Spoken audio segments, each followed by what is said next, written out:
call this meeting to order. And first order of business, there are no public hearings.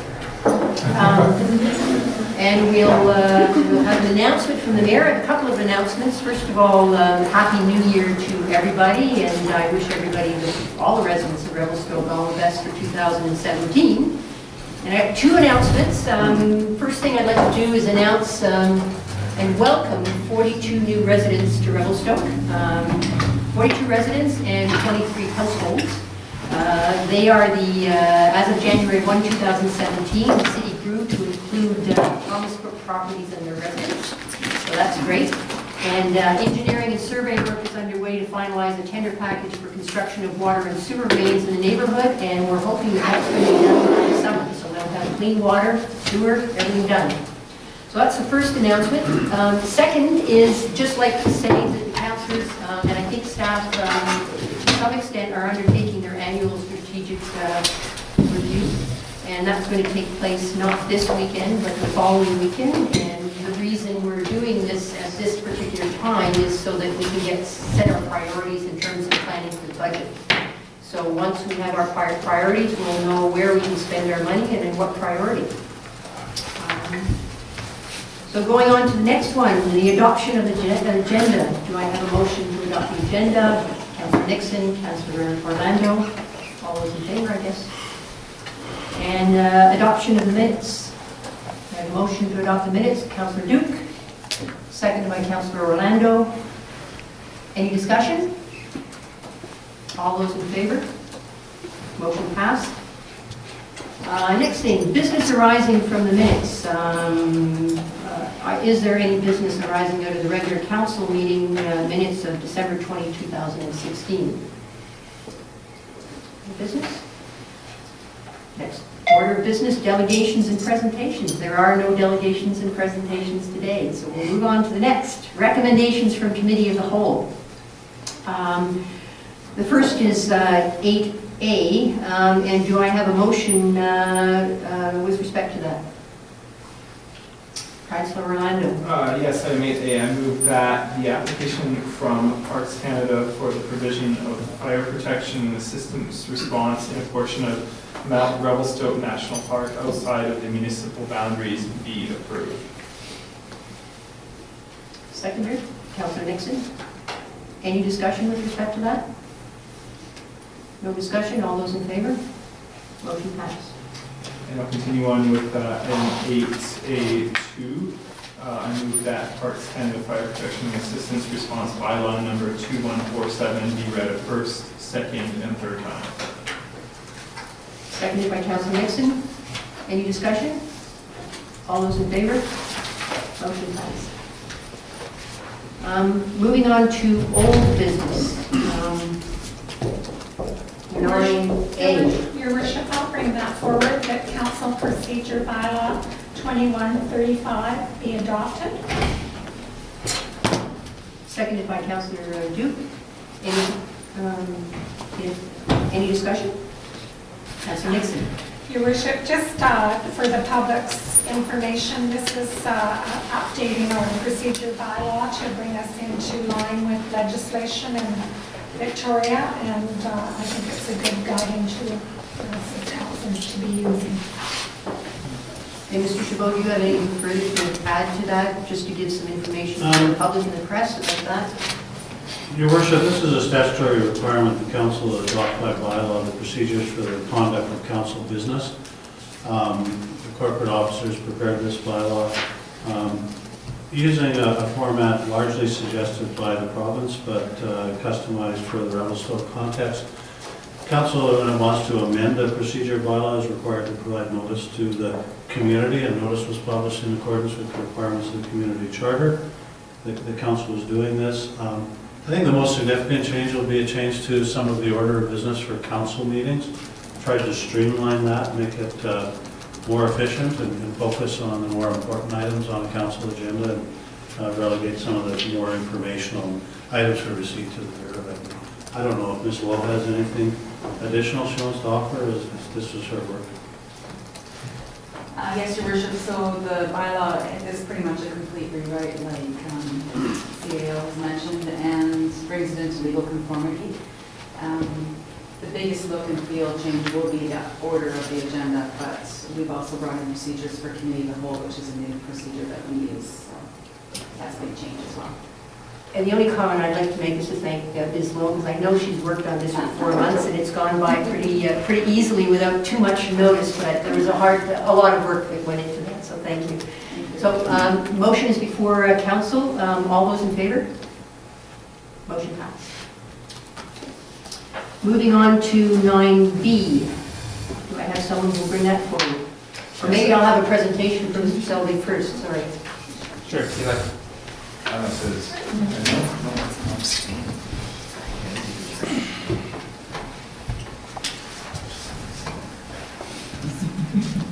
Do these get recorded? Do these get recorded? These meetings get recorded, they get played back on television? The subject property is 2103 Airport Way. If the meeting for runs an hour or progressive less, development they're variance here on permit RCTV, they're always on the clock. 2016-16. The subject property is proposed to be subdivided into 8 Bearland strata properties. You can see there, those 8 lots. And the purpose of the variance is to permit a detached secondary suite with 2 stories. Notifications have been mailed out and hand delivered to properties within 100 meters of the subject property on December 21st, 2016. No comments have been received. Let me know if you have any questions. So do we have a motion? Yeah, I will bring forward the development variance permit application number DBP 2016-16 can be approved. Second by Councilor Nixon. Mr. Chabot, you have something? Your worship, just with the consent of the mover and seconder, I recommend that the recommendation be amended. Council approved the development variance permit application on December 20th, and notice was given, so what we're actually doing is approving the issuance of the permit, not the application. So we'll just strike the word application from the recommendation. Yep, okay. That's fine. And is that done now? Yeah, just with their consent. With consent of council? All right, so any further discussion with respect to this? Councilor Duke? I'm just excited to see this moving forward. I think it's a good thing. Increase a little bit of density in town. Mr. Selvig, I just have one question. Is there any further, we've done the public thing now, that's all done? Yep. So it will just pass as of today? Yep. So all those in favor? Motion passed. We deal with 10A. Councilor Orlando. I'll bring that forward. I move that, item 10A, I move that the letter of resignation from trustee Leslie Savage and notice of the trustee by-election from the Secretary Treasurer of School District 19 dated December 22nd, 2016 be received. Seconded by Councilor Nixon. Mr. Chabot, can you fill us in on what this is about? Certainly, Your Worship. Now, Council, when they first received their agenda package, got a different report which recommended the appointment of a chief elections officer for the purpose of conducting a by-election for the school district. That has been rescinded, and we're simply going to receive the letter of resignation at this meeting, and Council will consider the appointment of a chief elections officer for the purpose of this by-election on February 10th? 14th. February 14th. The reason for the change is staff calculated the time in which a by-election would have to be held after the appointment of the chief elections officer, and found that it fell within the planned spring break for the school system, and thought because this was a school district by-election that was poor timing, and that it would be better to be held at a time when particularly parents of school-aged children are more likely to be available in the community to participate in both. Once council, and the School Act provides that where a school trustee area includes all or part of the municipality, that the municipality is required to conduct the election or by-elections for them. In the instance where it's only a school trustee by-election, then they will pay 100% of the cost of that. With the general local elections, when they're held in conjunction with the municipal election, they pay the incremental additional costs, so additional poll clerks and ballots and refreshments for the workers and those types of things are reimbursed as well. Local Government Act requires that a by-election be held within 80 days after the appointment of the chief elections officer. And so this additional time will allow staff to make some of the necessary arrangements and planning for conduct of a by-election for the school district in an orderly manner. Thank you. So motion before council, all those in favor? Motion passed. Moving forward, 10B. This is a presentation from Mr. Selvig again. Thank you, Robert. The subject property is at 422 7th Street East for development variance permit 2016-14. This is for approval of the application. And the purpose of the application is to sanction the siting of an addition and an accessory garage prior to closing the building permit from 2009. It came to our, we noticed this when the building location certificate came to us, and it wasn't meeting the setback requirements. So you can see that's the location there. That is the addition that's on the side of the house, and then, so it's the setback here that it's encroaching on, here, and then here in the back for the garage. If approved for consideration, notification letters will be mailed out to and delivered to properties within 100 meters of the subject property. Do you have any questions on Okay. Bring forward the motion. Yeah, I will bring the motion forward that council approves development variance permit application number DVP 2016-14 from Dwayne Roschuk and give notice of their intention to consider the issuance of development variance permit number DVP 2016-14 located at 422 7th Street East to vary the following section of zoning bylaw number 1264 to vary section 7.2.6C to reduce the side yard setback from 1.2 meters to 0.86 meters. 2, to vary section 5.61B to reduce the accessory building lane property line setback from 1.2 meters to 1.01 meters. To 3, to vary section 5.61B to reduce the accessory building side property line setback from 1.2 meters to 1.04 meters. And 4, to vary section 5.12B to increase the maximum eaves protection into the required 1.2 meter side yard setback from 0.6 meters to 0.62 meters. Motion by Councillor Duke, seconded by Councillor Nixon. Any further discussion with respect to this? Councillor Nixon. This is just the application that we're approving today. right? Yeah, it'll then come back again once we get once the comment, or the notifications go out and the potential for comments to come back. Okay. Thank you.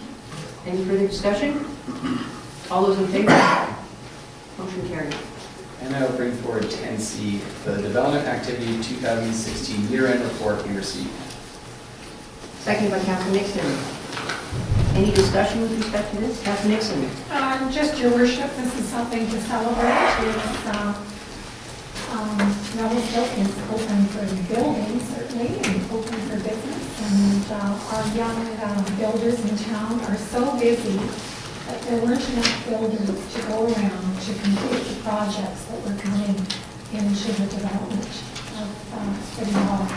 So kudos to everybody involved. Councillor Duke.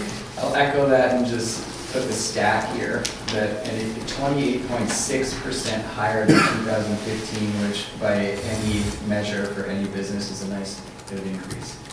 It's great. And one more stat that I would add to that, from 2000, in 3 years, from 2013, we went from spending values of 9.7 million all the way up to what we're at 19 million now. That's huge in 3 years. So yeah, this is great news for Revelstoke.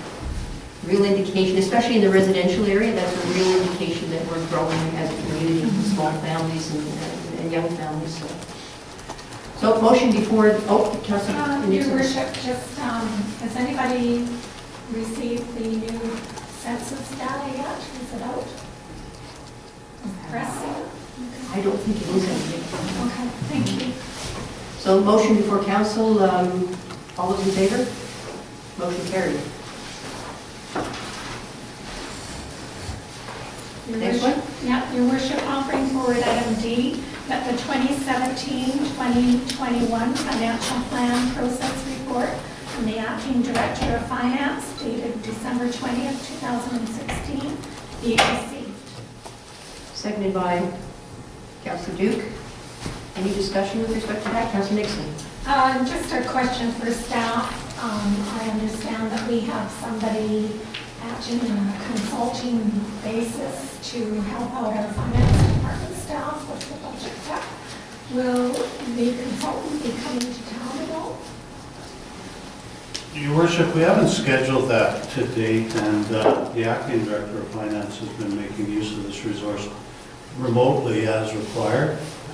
Certainly going to review the draft budget package and provide comments, certainly going to provide a comment respecting the way to finance capital with these reserve funds, has been looking at the level of debt for the community and debt schedules. So I'm assured that the necessary assistance right now has been provided and it is available. I think the management group will take a first look at the overall city operating and maintenance and capital budget tomorrow. Okay, thank you. Motion before council, all those in favor? Carried. Will someone, Item E, I'll bring Yes. forward, your worship, that the purchase of 5 iPads for the joint occupational health and safety committee in the amount of $5,000 be given early approval from the IT budget. seconded by Councillor Duke. Any discussion with respect to that? Your worship, I think this is a good plan moving forward. I understand their agendas are sometimes 100 pages of reading. And I think they all need to be on equal footing so that they can receive their information in a timely fashion. And having an occupational health and safety committee is one of the most effective committees at running City Hall and keeping healthy staff on board and support this going forward. Councillor Duke. Yeah, when we became counselors and we were handed our fancy little iPads, I was initially upset about it because of the cost to the taxpayer. But then when I realized that our agendas are 500 plus pages and they used to be printed out and that was being used by paper and ink, and knowing how much ink costs, a lot of this is actually cost savings. Any further discussion? Motion before council, all those in favor? Carried. Moving on to correspondence, 11A, Revelstoke Bear-Aware Society Support Letter Request. Is there a motion before? Yeah, council your on worship, this? they asked for a letter of support to include with funding applications to the province and to whoever funds Bear Aware now. Is it the Wildlife Conservation Foundation or somebody? There were community futures. Okay, yeah, so a resolution to provide a letter of support for them to include with their funding application packages. Any, Councillor Nixon? Yes, your worship, I'll make that motion for staff to write the letter of support on behalf of your son. Seconded by Councillor Duke, or do you have something yet? I was seconding it. All right. Any discussion on that? All those, oh, Councillor Nixon. I would hate to see Bear Aware not receive funding. I think we're going into a very crucial year of trying to turn things around with bears, so we certainly want them to be our partner. Further discussion? All those in favor? Motion carried. Moving on to communication or correspondence 11B, SILGA, call for 2017 nominations and resolutions. Is there a motion before us on that, Mr. Chabot? No, your worship, I suggest that we'd have staff place this on the next committee of the whole agenda for further consideration, and ask council to consider if there are any resolutions of regional or provincial importance that they'd like to suggest be submitted to SILGA as a precursor to their consideration at the UBCM in the fall. So we simply receive it and proceed? Yep. Moving on to communications, 12A, 2017 Asset Management Planning Program Grant Approval Letter. Mr. Thomas, can we have some input as to what that's all about? Sure, so back in November, this came to council for a resolution of support to apply for the grant. It's a $10,000 grant towards a water supply review project. And this project will assess the city's water supply and transmission assets and make recommendations to ensure that we have long-term drinking water supply security for the community. So we'd be looking at a 30-year time frame for making sure that we've got a plan for the condition and capacity of our trunk water mains, our reservoir storage capacity, a water treatment plant, and the golf course well capacity, and any required upgrades. So this is really at that 30,000-foot level, looking at the system, so not looking at specific individual pipes in town, except for the transmission main from Quilly into town. And our bigger assets. So this is an opportunity for us to say, do we need more water licenses? We've got new information in recent years on our source protection on the Greeley catchment. We've got the wellhead protection plan for the golf course well. We've now got the Big Eddy water, but I think we're pretty good in terms of understanding our water supply needs over there from recent studies that we've done.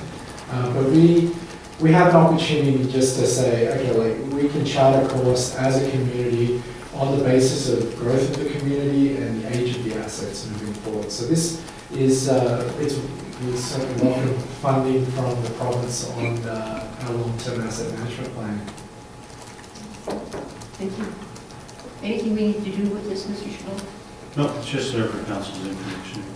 So, Your Worship, the one thing that we will need to do is we need to include it in the capital plan. I'm pretty sure it's already in there, but we need to include it in the capital plan, and the work will need to be done by the end of December 2017, so this year. The province has a similar funding project that should be announced shortly for capital projects, and we put in a couple of applications for that. So we put in an application for the Fronton Wells lift station and one for the Illicit water main replacement as well. So they're crossing under the Illicit River. I believe those projects also have to be completed by the end of the year if funding is granted. So in terms of projects, this is definitely the province trying to stimulate the economy through some very short-term projects, different than some of their other ones that are over a 10-year horizon. They just wanted to get some money out into the communities for these projects. Okay, moving on to 12B, Ministry of the Environment letter, request for local conservation officer. Mr. Chabot, could you just elaborate on where we're at with that? Yeah, Your Worship, this council will recall following, I guess, the year we had the fairs last year, council implored the ministry to reinstate local conservation officer service and took the opportunity to meet with ministry reps at the UBCM in September of this year in Victoria. While those calls for the reinstatement of a dedicated conservation officer service in Revelstoke were not satisfied, council did have a meeting in July with representatives of the larger zone, and there was a representative of the conservation officer service from Invermere and one from the Elk Valley, and there was a wildlife ecologist also in attendance, and as council will recall. It was quite a detailed, lengthy discussion about conservation officer service and the needs in Revelstoke, not only to deal with bears in the community, but with other conservation measures such as hunting and fishing and access management and caribou closure areas. So I think there's a really strong case to be made for service to be reinstated in Revelstoke in the future. I think the need is clearly there, and certainly our experience last year demonstrated that. In the meeting we had in December with the reps, they pledged to look at their resource schedule and their staffing schedule provide a little bit more attention to Revelstoke than they have in the last couple of years, to try to come forward to the community in a more proactive fashion and to work with us. And certainly, we spent a fair bit of time actually applauding Revelstoke's early adoption, being one of the first communities in the province to commence the Bear Aware program. It really is.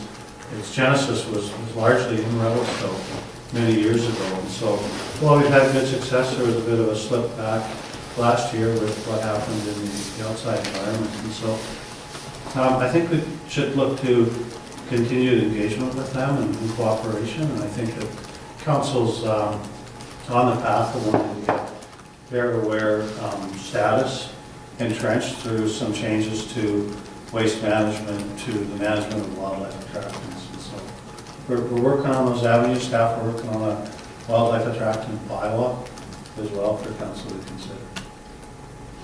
Thank you. So, we're done. Any questions from the press? Well, not from me, Your Worship, no. Thank you, David. Just curious who the consultant is for the financial plan? Mr. Chabot? Yep, the fellow's name is Ken Bjorgard. He has worked in a number of communities in Prince George many years ago, the management of budgets and investments. He then was the Director of Finance for the District of Mission and followed up with several years as Chief Administrative Officer there. He's then been a consultant to other smaller local governments.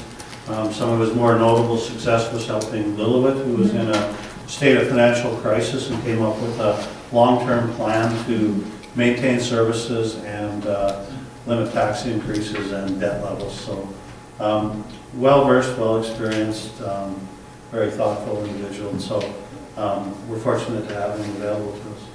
How do you spell his last name? Bjoorgard.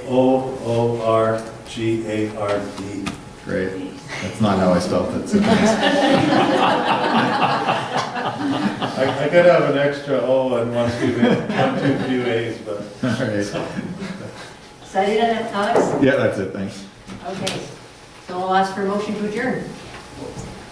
Councilor Lino? Closing the meeting. Closing the meeting, sorry. Yeah, but the reasons do not include litigation. It's simply the consideration of